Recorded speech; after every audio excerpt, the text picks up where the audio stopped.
지금 지구 온난화로 인해서 남극의 거대 얼음판이 조각이 나고 녹아내리고 있습니다.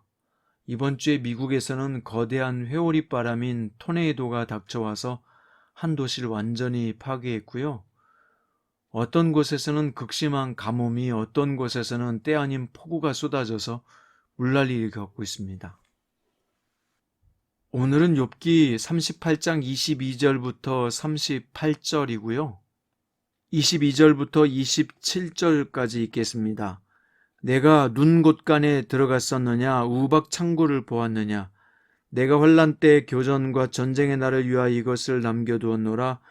광명이 어느 길로 뻗치며 동풍이 어느 길로 땅에 흩어지느냐. 누가 홍수를 위하여 물길을 터주었으며 우레와 번갯길을 내어주었느냐. 누가 사람 없는 땅에 사람 없는 광야에 비를 내리며 황무하고 황폐한 토지를 흡족하게 하여 연한 풀이 돋아나게 하였느냐. 아멘. 오늘 말씀의 제목은 자연현상을 통해서도 말씀하시는 하나님입니다. 오늘도 하나님의 질문은 계속되는데요. 어제는 천지 창조와 우주 통치의 신비함을 말씀하시던 하나님은 오늘 본문에서는 천재의 기상을 주관하시는 하나님의 크신 능력을 강조했어요. 하나님의 말씀을 보면 하나님의 언어는 욥의 친구들이나 엘리후의 말처럼 알아듣기 힘든 말이 아니었습니다. 하나님은 단순하게 대자연에 일어나는 자연현상들을 파노라마처럼 제시하며 질문을 던지셨는데요. 이것은 마치 지구의 다큐멘터리 시리즈 플래닛 얼스를 보는 것처럼 눈앞에 생생하게 그려지게 합니다. 하나님의 손길이 나타나는 자연현상의 위엄과 경이감으로 가득 차게 합니다. 오늘은 대표적인 몇 구절을 묵상하면서 그 의미를 살펴보겠습니다. 22절에서 하나님께서는 눈 곳간에 들어간 적이 있느냐, 우박창고를 보았느냐, 내가 환난의 때와 교전과 전쟁의 날을 위해서 이것을 남겨두었다고 말씀하십니다. 물론 이것은 비유이고요. 당시 사람들의 생각 속에 있었던 하늘 곳간이라고 하는 상상력에 대한 풀이입니다.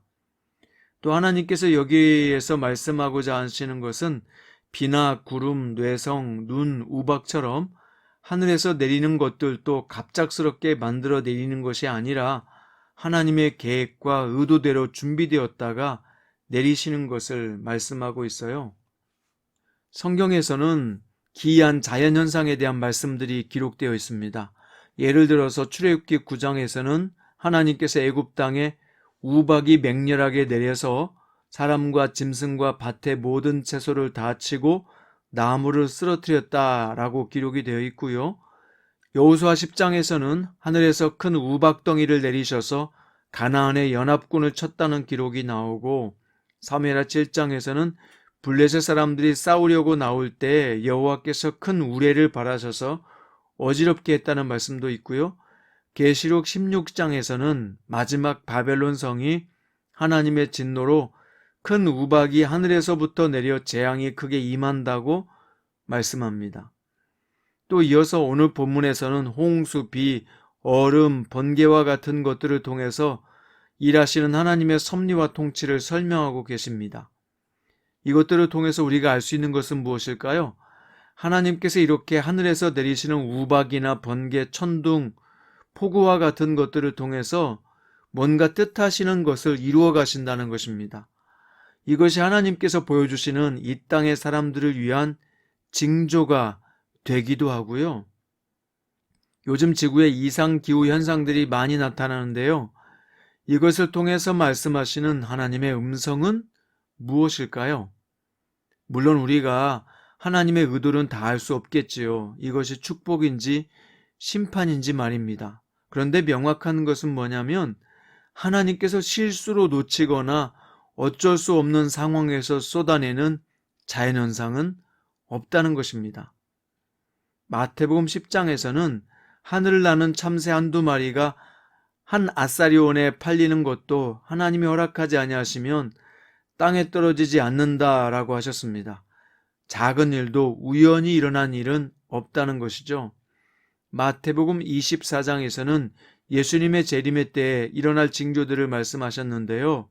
곳곳에 기근과 지진이 있을 것이며 하늘에서 징조가 있을 것이라고도 말씀하셨습니다.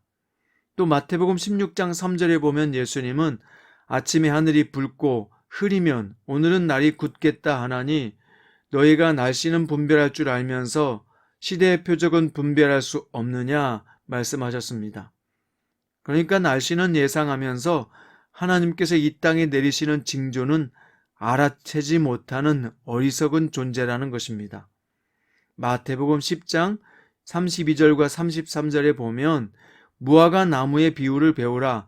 그 가지가 연하해지고 잎사귀를 내면 여름이 가까운 줄을 아나니 이와 같이 너희도 이 모든 일을 보거든 인자가 가까이 문 앞에 이른 줄 알라 말씀하셨습니다. 번개와 폭우와 우박을 통해서 말씀하시는 주님의 음성에 귀 기울일 수 있는 우리가 되었으면 합니다.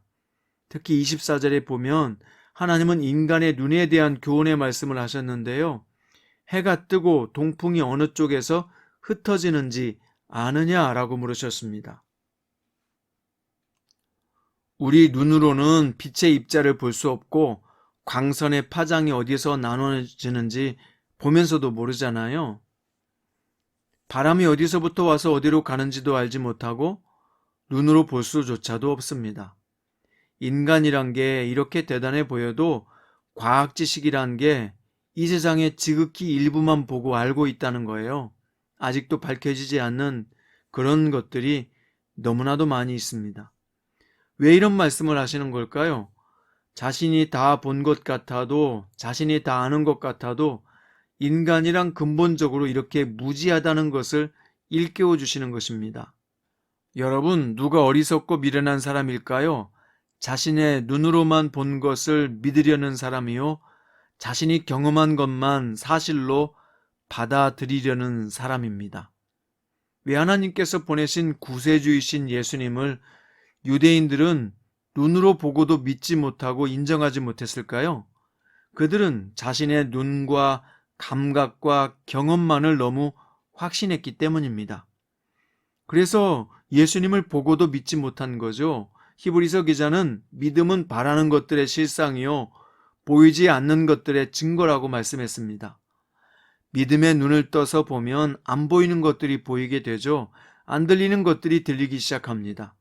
하나님께서 대자연을 통해서 말씀하시고 천둥과 우박과 폭풍을 통해서도 말씀하시는 것을 그는 점점 알아듣게 되는 것입니다. 우리도 열왕기하 6장에서 엘리사의 기도가 이루어지기를 소원합니다. 여호와여 원하건대 그의 눈을 열어서 보게 하옵소서. 그랬더니 사환의 눈에 불말과 불병거가 산에 가득한 것을 보게 되었습니다. 시편 119편 18절에 보면 시편 기자는 이렇게 간청합니다. 내 눈을 열어서 주의 율법에서 놀라운 것을 보게 하소서. 주님께서 눈을 열어서 여러분과 저에게 특별한 영적 시각과 안목을 주시기를 바랍니다. 그래서 자연현상을 통해서 말씀하시는 주님의 메시지를 듣는 은혜가 있기를 바랍니다. 더 나아가서 이 시대를 분별하고 깨어 있으며 나의 앞에 놓여 있는 것이 복인지 저주인지를 판단하고 복을 선택하는 지혜로운 청지기가 되시기를 주님의 이름으로 축원드립니다. 기도드리겠습니다. 주님, 우리의 눈을 열어 주시옵소서. 그래서 오늘 또 천재지변을 통해서 말씀하시는 자연현상을 통해서 말씀하시는 주님의 메시지를 알아듣게 하시고 이것이 하나하나가 하나님의 징조임을 깨닫게 해 주옵소서. 그래서 오늘 또 주님의 메시지를 잘 들을 줄 아는 성도가 되게 하시고 또 이 시대를 분별할 수 있는 눈이 생겨서 또 나의 앞에 있는 이 모든 문제나 상황들이 복인지 저주인지를 잘 깨달아서 복을 선택하는 지혜로운 사람들이 되게 하여 주옵소서. 오늘 또 우리의 안목을 열어주시고 우리의 마음의 창을 여시사 주님과 교제하기 원하는 저희를 축복하여 주옵소서.